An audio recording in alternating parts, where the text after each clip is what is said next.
Hello दोस्तों। Welcome to my YouTube channel A for effort में आप सबका स्वागत है। गुड मॉर्निंग, कैसे हैं आप सब।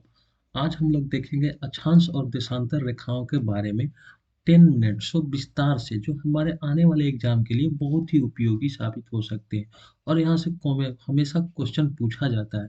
ठीक है, तो देखते हैं अक्षांश और देशांतर रेखाओं के बारे में। देखते हैं अक्षांश और देशांतर रेखाएं। अक्षांश और देशांतर रेखाएं के बारे में हम देख लेते हैं।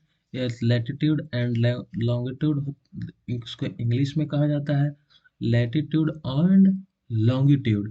अक्षांश और देशांतर रेखाएं, देखिए यहाँ पे अक्षांश और देशांतर रेखाएं लैटिट्यूड एंड लॉन्गिट्यूड पृथ्वी के ऊपरी सतह के सरल व सटीक अध्ययन के लिए इस पर कुछ काल्पनिक रेखाएं खींची गई हैं। सरल व सटीक अध्ययन के लिए कुछ काल्पनिक रेखाएं खींची गई हैं और ये रेखाएं दो प्रकार की होती हैं। कितने प्रकार की होती हैं ये रेखाएं? दो प्रकार की, अक्षांश और देशांतर। अब चलिए अक्षांश और देशांतर के बारे में, पहले अक्षांश के बारे में फिर देशांतर के बारे में पूरा डिटेल से हम इस वीडियो में समझेंगे कि अक्षांश क्या है और देशांतर क्या है। देखते हैं, हम अपने टॉपिक डालिए अक्षांश रेखाएं। कौन सा? अक्षांश रेखाएं। अक्षांश रेखाएं देखते हैं, सॉरी, अक्षांश रेखाएं वे हैं जिन्हें पृथ्वी के दोनों ध्रुवों के समानांतर वृत्ताकार रूप में खींचा गया है। क्या है अक्षांश रेखा? जिन्हें पृथ्वी के दोनों ध्रुवों के समानांतर वृत्ताकार रूप में खींचा गया है। और ये सभी अक्षांश रेखाएं पृथ्वी पर बृहद वृत्त बनाती है। क्या बनाती है? बृहद वृत्त बनाती है। आप देखे होंगे ऐसे अक्षांश रेखा खींची जाती है तो एक बृहद ऐसे, ठीक है, तो क्या करते हैं? बृहद वृत्त बनाती है। ठीक है, और सभी अक्षांश रेखाएं पृथ्वी पर बृहद वृत्त बनाती है। और ग्लोब पर अक्षांशों की कुल संख्या 181 है।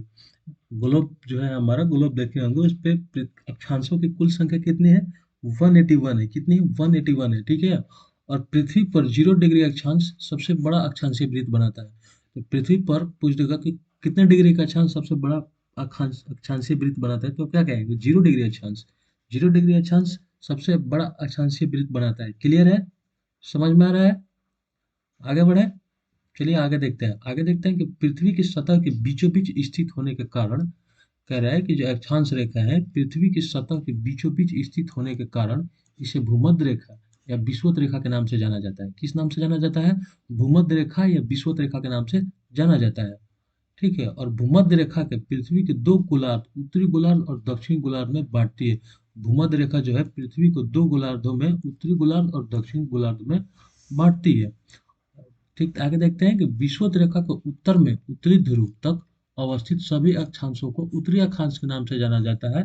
और विषुवत रेखा के दक्षिणी में दक्षिणी ध्रुव तक अवस्थित सभी अक्षांशों को दक्षिणी अक्षांश के नाम से जाना जाता है। उत्तरी ध्रुव तक अवस्थित सभी अक्षांशों को क्या कहते हैं? उत्तरी अक्षांश। दक्षिणी ध्रुव तक अवस्थित सभी अक्षांशों को क्या कहते हैं? दक्षिणी अक्षांश। 23.5 डिग्री उत्तरी अक्षांश को कर्क रेखा और 23.5 डिग्री दक्षिणी अक्षांश को मकर रेखा कहा जाता है। 23.5 डिग्री उत्तरी अक्षांश को क्या कहा जाता है? कर्क रेखा। और 23.5 डिग्री दक्षिणी अक्षांश को क्या कहा जाता है? मकर रेखा के नाम से जाना जाता है। अब आगे देखते हैं कर्क रेखा किसे कहते हैं। कर्क रेखा किसे कहते हैं? तो उत्तरी गोलार्ध में भूमध्य रेखा के समानांतर 23.5 डिग्री पर ग्लोब में पश्चिम से पूर्व की ओर खींची गई काल्पनिक रेखा को कर्क रेखा क्या कहते हैं? क्या कहते हैं कि उत्तरी गोलार्ध में भूमध्य रेखा के समानांतर 23.5 डिग्री पर ग्लोब में पश्चिम से पूर्व की ओर खींची गई काल्पनिक रेखा, जो पश्चिम से पूर्व की ओर काल्पनिक रेखा खींची गई है उसको हम कहते हैं कर्क रेखा। क्या कहते हैं? कर्क रेखा।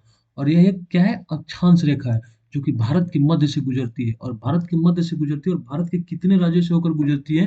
तो 8 राज्यों से होकर गुजरती है। जब कर्क रेखा के बारे में डिटेल्स हम वीडियो लेकर आएंगे तो उसमें आपको बताएंगे कि भारत के कौन कौन से देश से होकर गुजरती है। ठीक है, अब देखते हैं कि इसे अंग्रेजी में ट्रॉपिक ऑफ कैंसर कहा जाता है। क्या कहा जाता है? ट्रॉपिक ऑफ कैंसर कहा जाता है।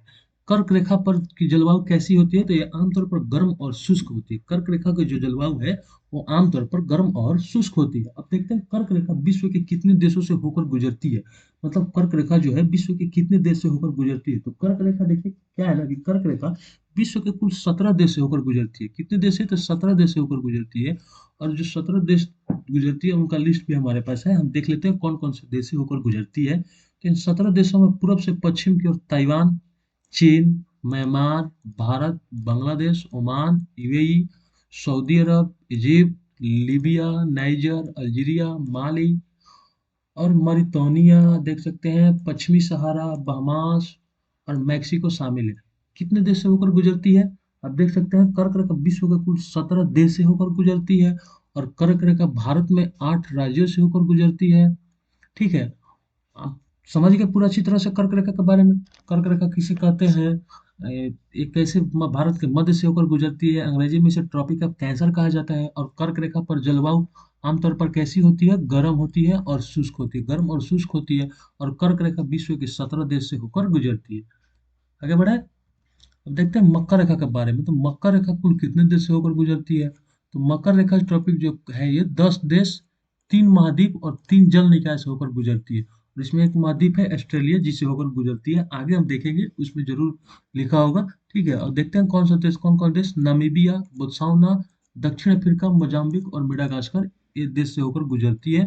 जिसमें अर्जेंटीना, ब्राजील, चिली और पैराग्वे दक्षिण, इस ये 5 गो दक्षिण अमेरिकी देश है जो मकर रेखा पर स्थित है। ठीक है, और 5 अफ्रीकी देश और 4 दक्षिण अमेरिकी देश के अलावा ऑस्ट्रेलिया भी मकर रेखा पर स्थित है। देखिए एक महाद्वीप है और इससे भी मकर रेखा गुजरती है। ठीक है, और ये रहा हम ऑस्ट्रेलिया।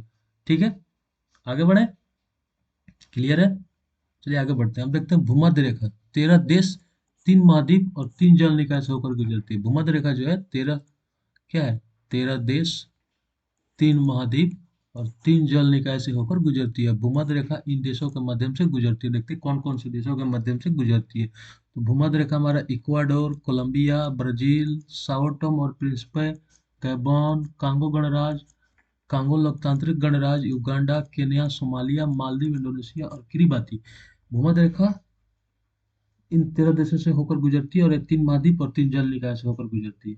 आगे बढ़े, अब आगे देखते हैं अपने देशांतर रेखाएं के बारे में। किसके बारे में? टॉप अपना नोट कीजिए, डालिए टॉपिक देशांतर रेखाएं। ठीक है, देशांतर रेखाएं पृथ्वी की सतह पर उत्तरी ध्रुव से दक्षिणी ध्रुव तक खींचा गया है, यानी ऊपर से नीचे खींचा गया। ठीक है, उत्तरी ध्रुव से दक्षिणी ध्रुव तक खींचा गया, ऊपर से नीचे खींचा गया। ठीक है, और ये पृथ्वी पर बृहद वृत्त नहीं बनाती है, ये वृत्त नहीं बनाती है, वृत्त नहीं बनाती है, ये अर्धवृत्ताकार ऐसे कवल बनाती है या ऐसे अर्धवृत्ताकार। ठीक है, क्या बनाती है? तो ये अर्धवृत्ताकार बनाती है। ठीक है, चलिए देखते हैं आगे। आगे देखते हैं हम कि पृथ्वी की सतह पर देखिए अर्धवृत्ताकार रूप में है। अभी बताया ना कि पृथ्वी की सतह पर अर्धवृत्ताकार रूप में है, तो ये पृथ्वी की सतह कैसे है? अर्धवृत्ताकार रूप में है। और पृथ्वी की सतह पर इनकी कुल संख्या कितनी है? 360 है। पृथ्वी की सतह पर इनकी कुल संख्या कितनी है? 360। पृथ्वी की सतह पर इनकी कुल संख्या 360 है। समझिए दोस्तों, कितनी संख्या इसकी? 360।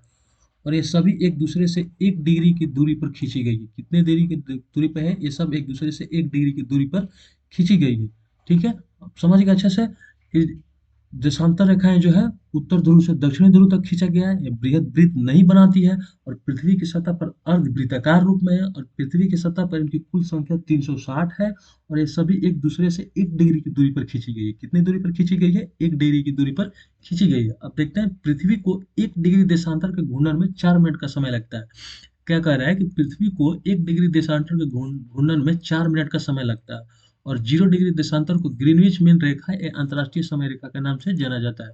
0 डिग्री देशांतर को ग्रीनविच मीन रेखा या अंतर्राष्ट्रीय समय रेखा कहा जाता है। और इसी से विश्व भर में समय जोन का निर्धारित किया गया है। देखिए कह रहा है कि इसी रेखा के आधार पर विश्व भर में समय जोन को निर्धारित किया गया है। और 0 डिग्री देशांतर से पूर्व में स्थित देशांतर रेखाओं को पूर्वी देशांतर और इसे पश्चिम में अवस्थित देशांतर रेखाओं को पश्चिमी देशांतर के नाम से जाना जाता है। क्लियर है? आगे बढ़ जाए। अब आगे देखते हैं कि 180 डिग्री पूर्वी या पश्चिमी देशांतर रेखा को अंतर्राष्ट्रीय तिथि रेखा इंटरनेशनल डेट लाइन कहा जाता है। इसी से तारीख का निर्धारण होता है। अब यहाँ पे देखें, आप 0 डिग्री देशांतर को क्या कहते हैं? ग्रीनविच या अंतर्राष्ट्रीय समय रेखा। और 0 डिग्री देशांतर से क्या होता है कि विश्व भर में समय जोन का निर्धारण किया जाता है।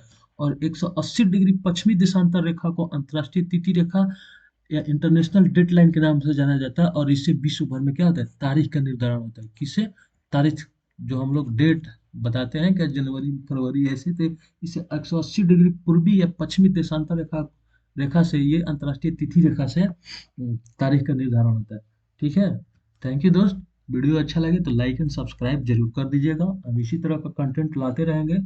उम्मीद है यहाँ से आपको जो भी क्वेश्चन आएगा, अगर आप 1 बार से 2 बार रिवीजन कर लेंगे तो आप यहाँ से आपका एक भी क्वेश्चन नहीं छूटेगा। ठीक है। ठीक है दोस्त, बाय।